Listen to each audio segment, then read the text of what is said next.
A continuación, vamos con la ponencia Esperanza, la paz y la prosperidad mediante la gestión forestal sostenible por Tony Rinuado, que promueve las autosuficiencias de agricultores mediante técnicas naturales. Ha liderado programas de desarrollo en Níger, reforestando más de 6 millones de hectáreas, por lo que recibió la Orden del Mérito Agrícola. Fue asesor principal de acción climática en World Vision. Es reconocido por el método FMRR, una técnica escalable y económica de regeneración forestal. Entre sus galardones está su nombramiento como miembro de la Orden de Australia 2019. Hello, everybody. My name is Tony Rinuado, and it's my great pleasure and honor to share with you today.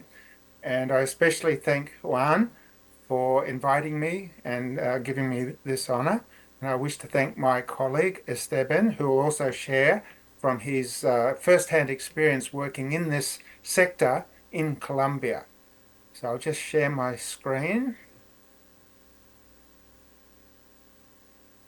The bulk of my experience has been working in Africa.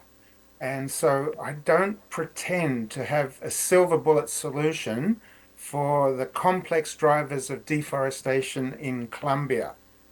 At the very least, as I share my story and the hope that I have for Colombia, I hope that that might give you hope and inspire you to create a more dynamic, a more sustainable forest dynamic for Colombia for the future. What we learn from history is that we learn nothing from history.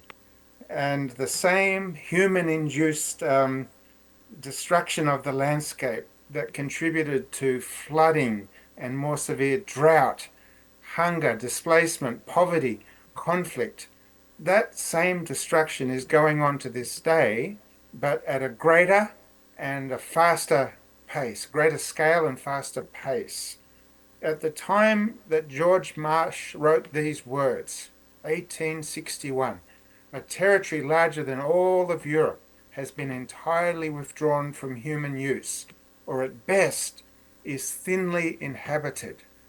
There are regions where man's actions have brought the face of the earth to a desolation almost as complete as that of the moon.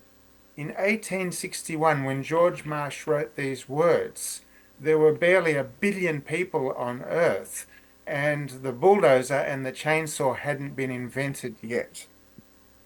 The changes we're witnessing today are unprecedented in all of human history, but I can guarantee that the consequences today are exactly the same as they were in antiquity. I grew up in a beautiful part of Australia. This was my playground. The trees, the hills, the mountain streams just filled me with joy. It was a lovely childhood with lots of freedom and great appreciation for the environment. However, there were 3 key things that shaped me and shaped the work that I do to this day. One was the destruction of that environment that I loved so much. And I saw the consequences of that erosion, loss of biodiversity, loss of soil fertility, and so on. The second thing which impacted me was the realization that while we had everything that we needed, there were children born elsewhere who were much less fortunate, and very often they were going to bed hungry. And so as a child, I was very angry, but very frustrated. I didn't know how to change these things. But the third thing which influenced me and inspired me was my mum's strong faith. And I simply threw up a child's prayer, please use me somehow, somewhere to make a difference. And that set me on the trajectory that my life's taken all these years later. As a young teen, I was inspired by the writings of an international campaigner for sustainable forest use and for preservation of special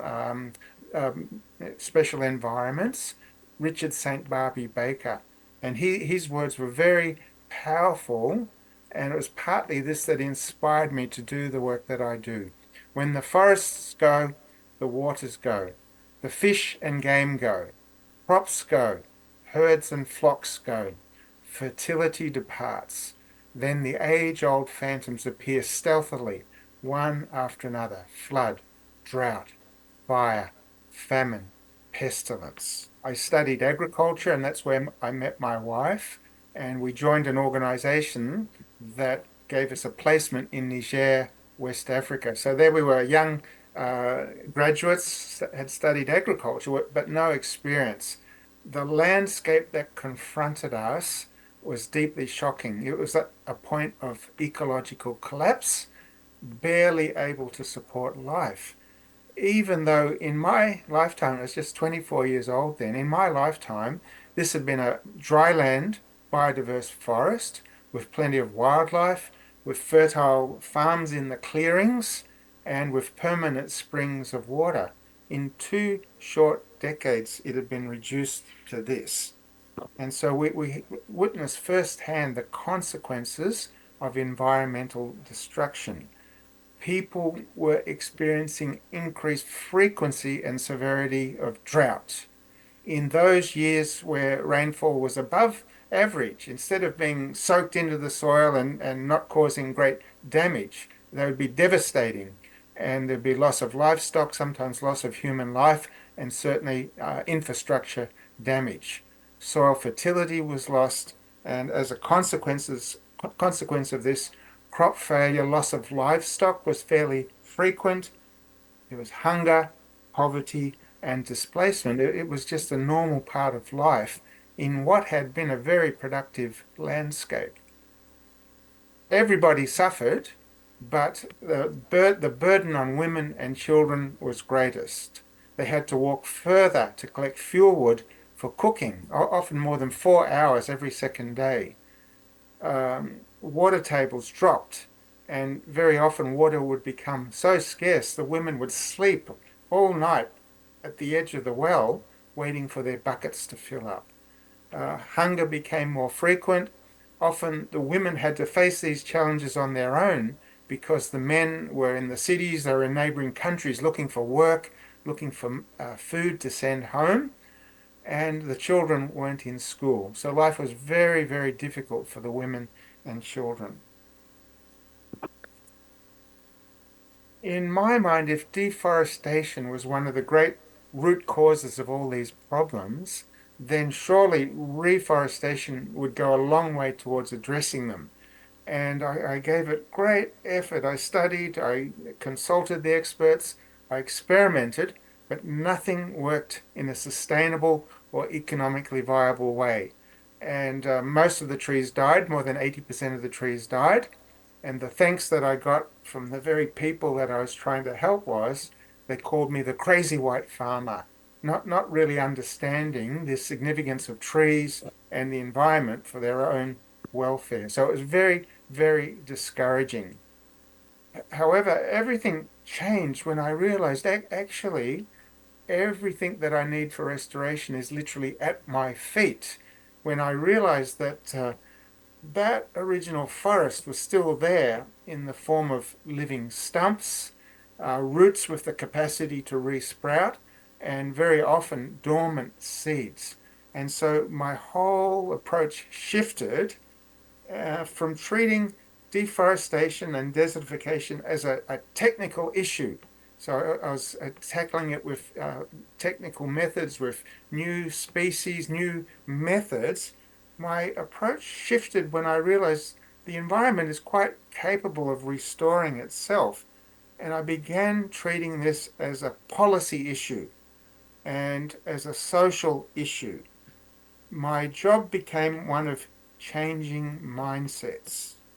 And I realized if I could just convince governments and communities and individuals that it's actually in your best interests, you can have a more prosperous, more secure, and more hopeful future for yourselves and your children by working with nature instead of by destroying it. If I could convince them of that, then the rest, forest restoration and sustainable management, the rest would become relatively easy. And so today I'm in the business of regreening mindsets and helping people to see the value of nature in creating prosperity and security. I won't give the details here, but in a nutshell, the method became known as farmer-managed natural regeneration, or FMNR, and it simply involves finding these stumps and seedlings that are regrowing, finding them, selecting the ones that you want to use, and managing that regrowth and allowing people to benefit from its use. The impact of this discovery and its promotion in the community was very, very significant. Over the next 20 years, farmers and communities embraced this method, and its adoption spread at the rate of 250,000 hectares per year for 20 years. And after that period, there were 5 million hectares of previously degraded, denuded farmlands with some 200 million trees, 5 million hectares, 200 million trees without planting a single tree. And so the method is very rapid, it's extremely low cost, and it's scalable. But why? Why do farmers do this? Farmers who are often hungry, they're very, very poor. Why on earth should they invest their time in restoring these trees? Well, there were very, very significant food security and economic reasons why they did this. The trees created a much more favorable microclimate, and farmers could grow more and different types of crops and raise more and different types of livestock. The soil became more fertile. There was more moisture retained in that landscape. And as a result of that, across that 5 million hectares, gross incomes rose by up to $1,000 per household. In total, some $900 million every year without ongoing government subsidies or special programs or non-government organization intervention. Every year, farmers were earning this additional income, benefiting more than 4.5 million people. Every year, by virtue of now working with nature instead of fighting it and destroying it, farmers in Niger grow an additional 500,000 tons of grain, enough to feed 2.5 million people. And they do this without expensive inputs, fertilizer, pesticides, irrigation. If you have the resources, you can go down that route. But these people didn't have access to those resources, and yet they were able to effect this great benefit, 500,000 tons every year. We applied these same techniques in a non-agricultural setting in Ethiopia. So this is a forest restoration on hilly country, and within a very short time, flooding stopped, and this reduced the risk in farming downstream from those hills. There used to be severe flooding and mudslides that destroyed their crops. With that risk diminished, farmers began to invest in improvements and better farming methods. In drought years, the impact of the drought was much, much less. More moisture, lower temperatures meant that there was a greater chance of the crops surviving even in a drought year, and farmers now had alternative income streams. They had beehives. They were selling fodder and fattening animals, selling fattened animals, and they had access to timber and fuel wood that they could sell if they needed to. So the communities in this district were historically food aid dependent for about 20 years. However, within 6 years of restoring the forest, these communities sold 106 tons of grain to the World Food Programme. Again, just by virtue of the fact that they are now working with nature instead of fighting against it and destroying it. The landscape was rehydrated, groundwater tables were recharged, biodiversity returned, and this gave the communities a new source of income, gave them the possibility of hosting ecotourism. So it totally changed the dynamics of that community.